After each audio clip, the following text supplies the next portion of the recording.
오늘 첫 소식은 방금 말씀드린 조선일보의 단독 보도로 시작해 보겠습니다. 문재인 전 대통령의 전 사위, 지금은 이제 부부가 헤어졌습니다. 사위가 특혜 채용을 수사하던 검찰이 최근에 그 딸인 문다혜 씨와 당시 청와대 인사들 간의 금전 거래를 수사해 왔는데요. 급기야 문재인 전 대통령 부부의 계좌까지 압수수색을 했다는 보도가 나온 셈입니다. 문 전 대통령의 전 사위의 채용을 놓고 뇌물이 아니냐 이런 의혹이 거듭 제기돼 왔었는데요. 먼저 관련 영상을 보시겠습니다.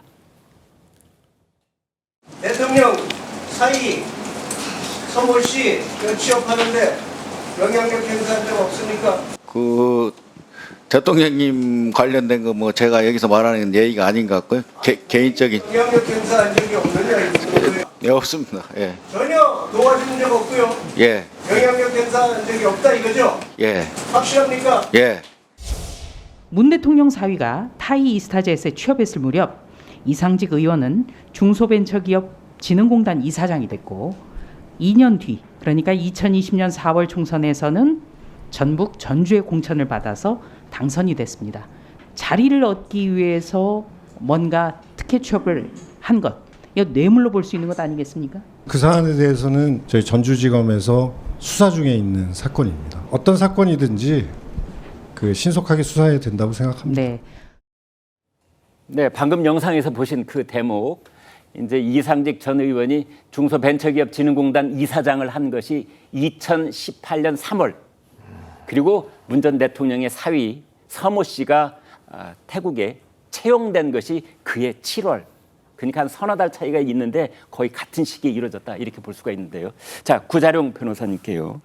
자, 드디어 문재인 전 대통령, 김정숙 여사까지 부부의 계좌를 추적하는 영장을 발부받았다. 어떤 의미가 있는 겁니까?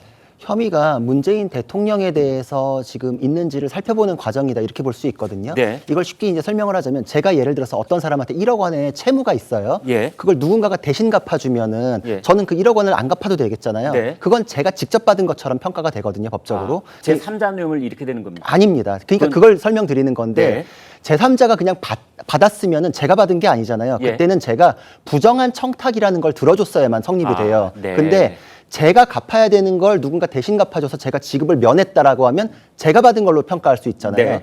이 생활비도 마찬가지인데 문재인 대통령이 딸 가족에 대해서 생활비를 지원해 왔다라는 소문들이 있거든요. 네. 근데 생활비를 지원해 오다가 이상직 의원에 의해서 딸 가족이 취업이 됐다라고 네. 하면 월급을 받잖아요. 그럼 문재인 대통령은 생활비를 지원하던 거를 이제 더 이상 지급하지 않게 될 수 있어요. 네. 그럼 내가 지급을 해주던 것을 지급하지 않게 되는 이득을 얻었으니 이건 문재인 대통령이 직접 받은 이득으로 평가할 수 있겠다라고 되면 이거는 직접 뇌물죄가 성립이 되거든요. 네. 그때는 부정한 청탁이라는 개념이 필요가 없습니다. 그러니까 뇌물죄 성립 범위가 좀 더 늘어나거든요. 네. 그때는 이제 직무 관련성이라는 것만 따지는데 대통령은 어떤 직책에 대해서 임명권자이기 때문에 직무 관련성이 인정이 돼요. 중진군 이사장 같은 그렇죠. 말이죠. 그러니까 네. 여기서는 부정한 청탁이라는 그 어려운 관문이 필요가 없게 되는 네. 그런 사안이기 때문에 이게 만약에 지급을 면하는 그 구조가 성립이 되면 네. 부정한 청탁을 따질 필요가 없다. 그러니까 이제 성립 범위가 넓은데 여기서 관련돼서 볼 거는 취업 특혜에 대한 건데 이제 그 이상직 의원이 이 사람을 취업시켜라라면서 이제 서류를 주고 갔다라는 네. 그 서모 씨, 예. 그러니까 사위에 대한 내용이 지금 진술도 나오고 있는데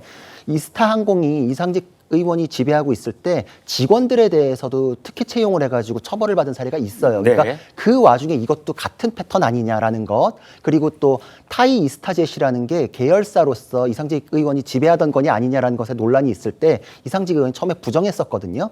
근데 이게 지금 확정 판결, 이게 지금 판결로서 그 이스타항공의 70억 원이 그쪽 설립 자금으로 쓰였다라는 것도 드러나서 그것도 지금 유죄가 나온 게 있거든요. 네. 그러니까 구조상으로는 지금 이제 무르익었기 때문에 70억은 어디로 가 있습니까? 지금 타이 이스타젯의 설립 비용으로 쓰였습니다. 태국에. 그렇죠. 거기서 그 쓰였습니다. 돈의 일부가 지금 문재인 전 대통령 사위에게 봉급을 줬다는 그렇죠. 거기에도 이제 쓰이는 거기 돈이다. 운영자금 그렇죠. 이제 그렇게 평가할 수 있죠. 그러니까 이스타항공에 지배했던 것부터도 부정을 했었는데 지배했던 게 맞고 계열사도 맞고 특혜 채용 와중에 이것도 같은 패턴 아니냐. 그러니까 이제 쭉 이제 악의가 맞아 들어가는 변호사님, 마술입니다. 제 질문을 좀 바꿔보겠는데요. 지금 이제 검찰이 전주지검이 말이죠. 지금 법원에 압수수색 영장을 받아서 계좌를 들여다본다는 것은 문 전 대통령 이름으로든 김정숙 여사의 이름으로든 딸과 사위를 위해서 매달 가령 몇백만 원씩이 나가다가 갑자기 그 돈이 나가던 돈이 딱 끊겼다.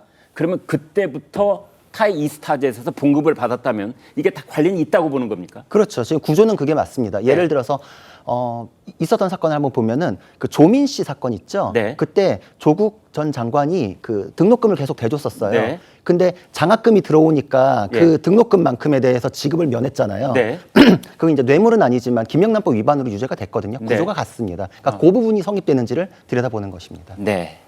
설주한 대변인께요. 자, 이런 경우에 지금 대가성 얘기가 잠깐 나왔습니다만 네. 대가성을 입증할 수 있나요? 글쎄요, 저는 쉽지는 않으리라고 보여요. 네. 왜 그러냐면 예를 들어서 지금 이제 그 뭐 자회사의 자회사 타이 이스테자시라는 어떤 현지 법인을 설립해서 네.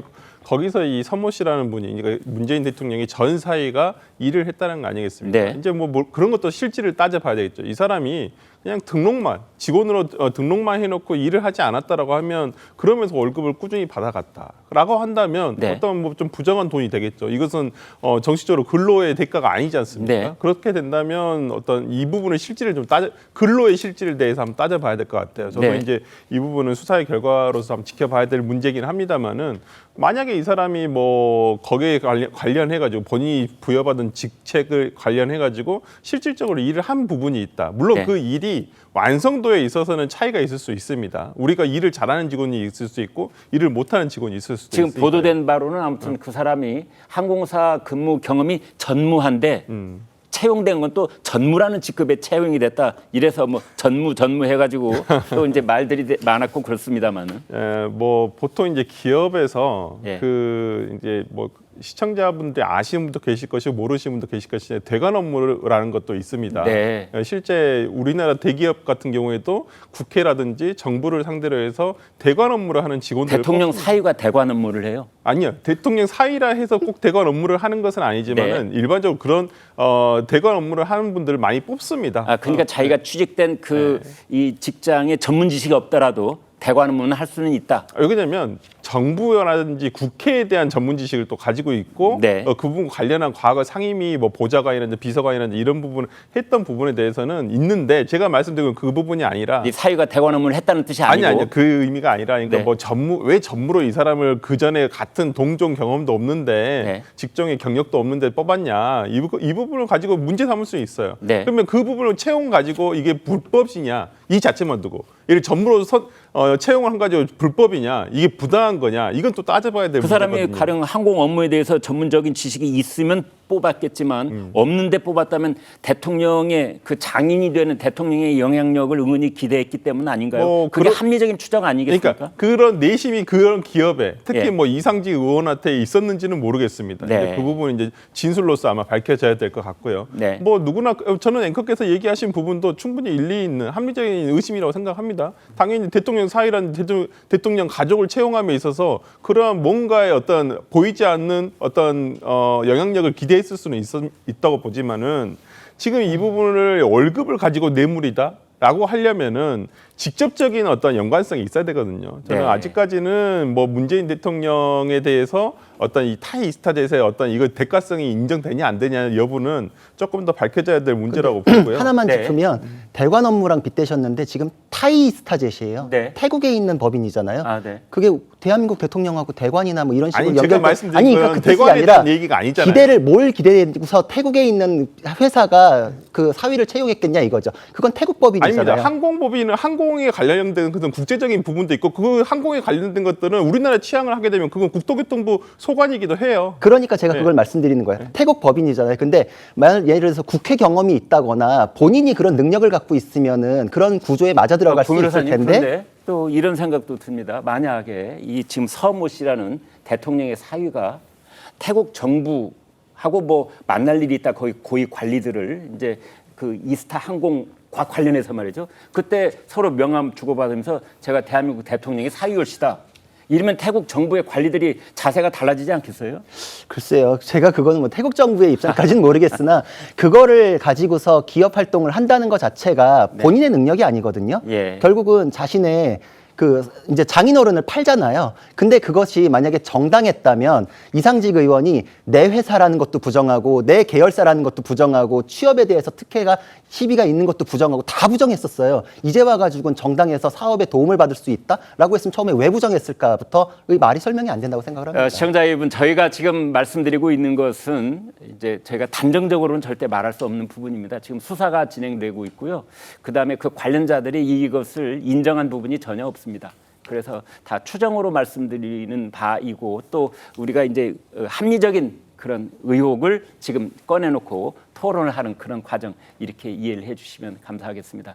최병천 소장님께요. 자, 그래도 조금 이 얘기가 꼬리를 물고 있는데, 대가성 이 부분에 있어서 중소벤처기업진흥공단 이사장을 이제 대통령이 감투를 줬다면 이게 대가라고 볼 수 있습니까, 없습니까? 그러니까 원래 이분이 그냥 평범한 분이라기보다 네. 국회의원을 하셨던 분이잖아요. 네. 민주당 국회의원을 냈었고, 앞에서 얘기했지만 이분은 실은 문재인 정부 때 국회의원을 하신 분이 아니라 네. 19대 국회, 그러니까 2016년에 국회의원이 되신 분이에요. 예. 그래서 실은 원래 거기 전북 전주 지역구 국회의원이었고, 네. 공천을 받은 거는 원래 본인의 지역구에서 다시 한번 공천을 받아서 그냥 출마한 거거든요. 네. 그러니까 다시 말해서 재선인 거를 공천받아서 출마했다 그러면 마치 이제 그 전에 없다가 받은 것처럼 오해할 수가 있는데, 네. 2016년에 전북 전주 국회의원 지역구 국회의원으로 있었고, 다시 같은 지역구에서 2020년에 공천을 받아서 또 나간 거거든요. 네. 그러니까 이거를 문재인 정부가 출범한이 아니냐라고 보기가 좀 어렵고, 왜냐면 당시에는 문재인 대통령 이랑 이렇게 그 뭐 정부도 아니었고, 그리고 그럴 문재인 대통령이 그런 권한을 있지도 않았었고, 네. 일단 좀 그렇게 볼 여지가 있고. 그렇다면 중진공 이사장을 그 자리를 놓고 중진공 이사장은 네. 문재인 대통령이 관련되어 있을 수도 있고 아닐 수도 있죠. 아닐 수도 다만 있고. 예. 우리가 보통 이제 윤석열 정부가 등장하면 윤석열 정부에 많은 관계된 분이 뭔가 이렇게 저렇게 자리를 맡는 게 일반적이거든요. 네.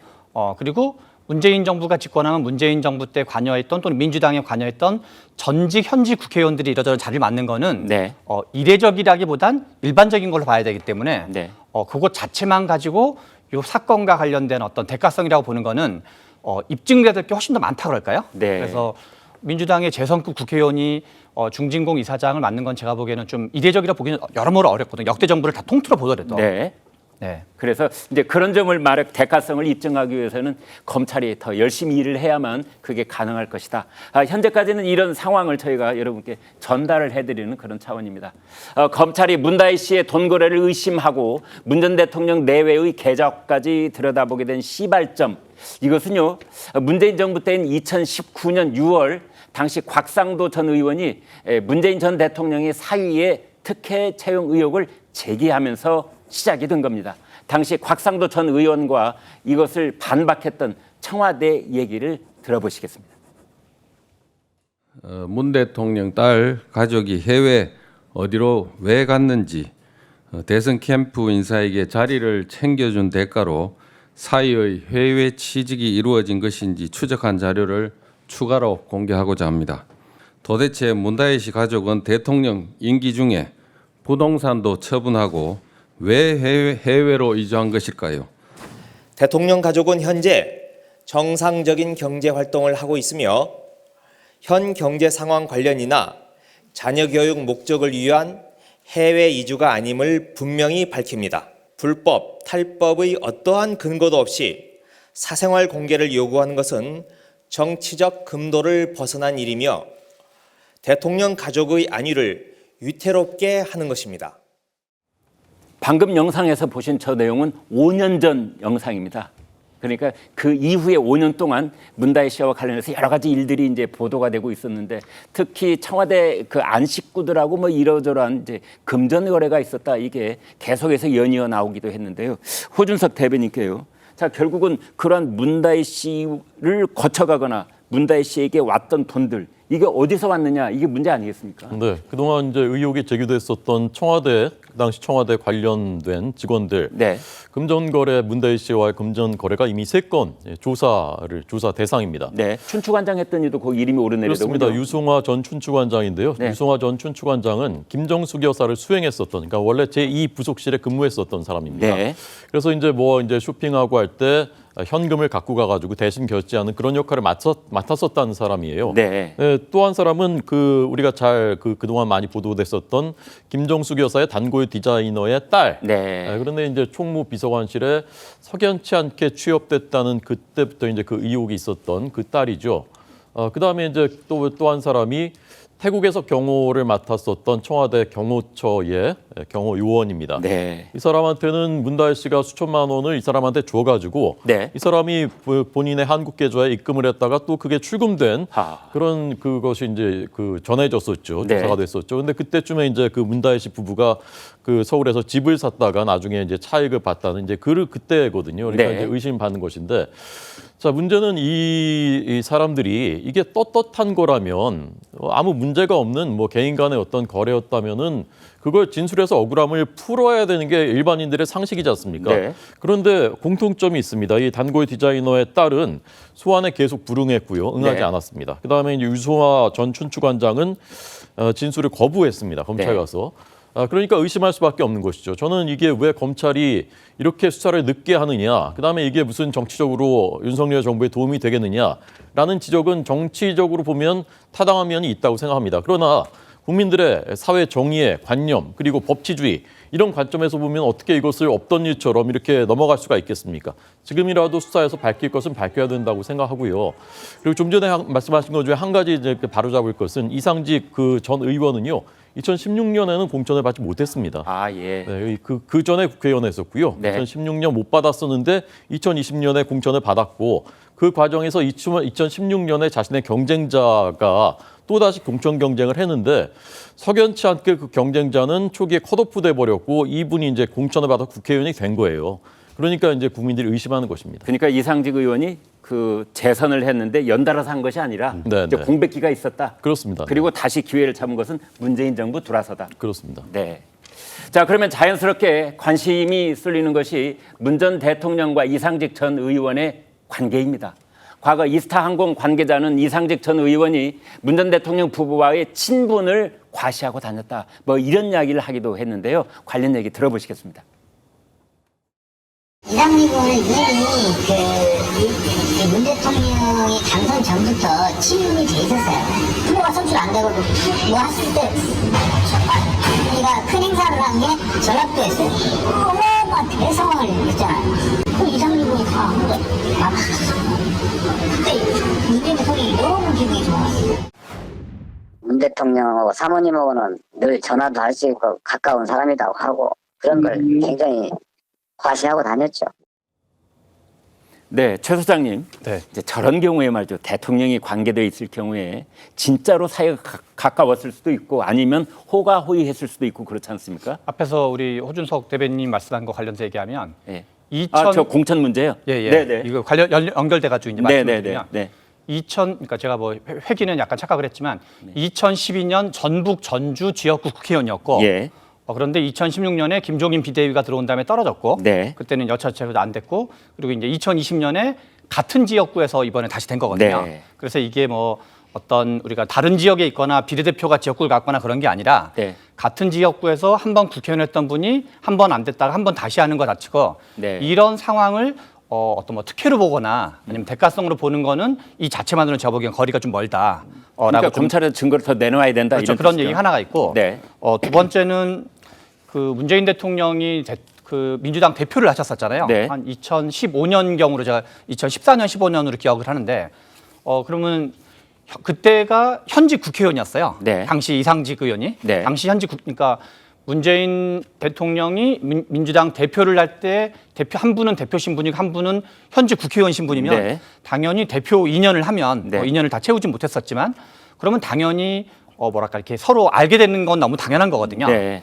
그런 점에서 서로 알만한 개연성이 없는데 별도로 아는 개인적인 어떤 친분을 아는 사이가 아니라 한 분은 당대표, 한 분은 현직 국회의원으로 알던 사이에 연장으로 쭉 이것이 이어지고 있는 거기 때문에 뭔가 사적인 뭔가로 볼 만한 개연성은 요거 현재만으로는 매우 현저히 낮다. 너무 당연한 공적 관계이기 때문에. 네. 그러니까 이상직 의원이 여기저기 다니면서 제가 문재인 대통령하고 나 굉장히 친한 사이야라고 하는 말은 다소 과장된 측면이 있을 것이다. 이분이 이제 원래 우리가 지금 아마 민주당 말고 이제 국민의힘 국회의원 중에서 네.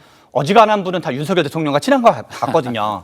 아니 지역구 국회의원이 예. 나는 대통령이랑은 뭐 전혀 일면식도 없는 사이라고 얘기할 네. 이유가 없고 예. 당연히 그거는 좀 뭐랄까 허위는 아니지만 약간 허세를 하는 게 일반적으로 봐야 되거든요. 네. 지역구 국회의원이 대통령과 조금이라도 가까운 척해야지 뭔가 하다못해 예산을 따오든 지역 민들이 보기에도 뭔가 뭐 우호적이기 때문에 특히나 지역구가 전북 전주라는 걸 고려할 때 네. 그래서 이상직 의원이 문재인 대통령과 가까운 것처럼 여기저기 얘기하고 다니는 것도 실은 전혀 이상할 게 아니다. 정치의 속성을 고려할 때. 특히 그 사람은 또 이스타 항공이라는 기업을 운영하는 기업인이잖아요. 그런 측면에서 본다면 더욱더 그런 이제 전체적인 정황을 저희가 짐작을 해 볼 수 있겠습니다. 여기서 핵심적인 인물은 사실은 지금 이제 이혼한 사이지만 당시에 그 부부였고 또 대통령의 사위였던 서모 씨라는 사람입니다.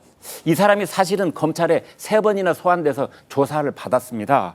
자, 설주환 변호사님, 네. 그 이 서모 씨 말이죠, 그 사위, 이 사람은 검찰 조사에서 뭐가 나온 겁니까? 뭐 진술 거부를 했다는 거 보면 중요한 진술은 아마 안 나왔을 것이라고 보입니다. 아, 네. 그렇다고 한다면 검찰에서는 당연히 그 외적 어떤 당사자의 진술 외에 이 당사자의 진술을 예상되는 진술을 탄핵 무조건 이제 부인을 하겠죠. 왜냐하면 네. 피혐의자이기 때문에 본인의 혐의 사실에 대해서는 아마 부인을 할 것이고, 근데 이 부인을 하는 것을 탄핵시키기 위한 간접 정황 증거를 찾아야 되겠죠. 아니면 네. 직접 정황 증거가 있다고 네. 한다면 이제 당연히 그 부분을 확보를 해야 될 것이고요. 그래서 결국에는 지금 진술 거부를 하고 있는 상황에서는 뭐 재판 단계에서 증인 신문이나 아니면 피고인 신문을 통해서만 아마 지금 검찰에서 밝히고자 하는 것들이 드러나지 않을까라는 생각이 좀 듭니다. 네. 자, 구자룡 변호사님께요. 검찰 수사 얘기를 마지막으로 좀 해보지요. 국민의힘이 고소고발을 한 것이 4년 전인데, 자, 이 왜 4년 동안 이게 지금 질질 끌어오고 있는 겁니까? 이유가 뭡니까 도대체? 뭐가 무서운 겁니까? 사실 뭐 정치적으로 휘말려 가지고 수사에 대해서 이렇게 좀 논란이 생기는 거를 굉장히 우려했다는 생각이 들어요. 왜냐하면 네. 일반적인 사건은 3개월 안에 처리하게 되는 게 원칙이고 네. 그 이후에는 장기 미제로 분류해 가지고 특별 관리를 하거든요. 아. 근데 이건 뭐 3개월, 3년도 아니고 4년이 지금 넘어가잖아요. 그러니까 네. 굉장히 이례적이다. 근데 이게 지금 적인 부분이 이제 개입이 돼 있다라고 굉장히 의심할 만한 부분들이 있거든요. 아까 네. 뭐 공천 얘기도 나왔지만 이분이 이제 지금 전북이잖아요. 네. 그러니까 이제 공천이 굉장히 중요해요. 그러니까 네. 공천을 받는지 안 받는지가 결정적이기 때문에 거의 당선급이잖아요, 이게. 네. 그러니까 이거에 대해서 뭐 문재인 대통령으로부터 당시 공천과 관련해서 특혜가 있었는지 당연히 논란이 될 수밖에 없죠. 네. 그리고 뭐 국회의원들이 대통령과의 친분을 팔고 다닌다고 하는데 그렇다고 해서 대통령의 가족을 자기 회사에 취업시켜 주진 않잖아요. 네. 그러니까 이제 이런 것들이 굉장히 논란이 되고 그러니까 이제 꼼꼼하게 가겠다라는 것이 작용했을 수는 있지만 제가 보기에도 4년은 너무 길다. 이거는 이제는 마무리 지어야 될 때가 왔다고 생각합니다. 네. 이상 저희가 나눈 내용의 그 요점은 전주지검이 법원으로부터 문재인 전 대통령 부부의 계좌 추적에 관한 압수수색 영장을 발부받아서 그 계좌를 들여다보고 있다라는 내용인데요. 조선일보의 단독 보도입니다. TV조선에서 추가로 확인이 되고 속보가 나오는 대로 계속해서 여러분께 전해드리도록 하겠습니다.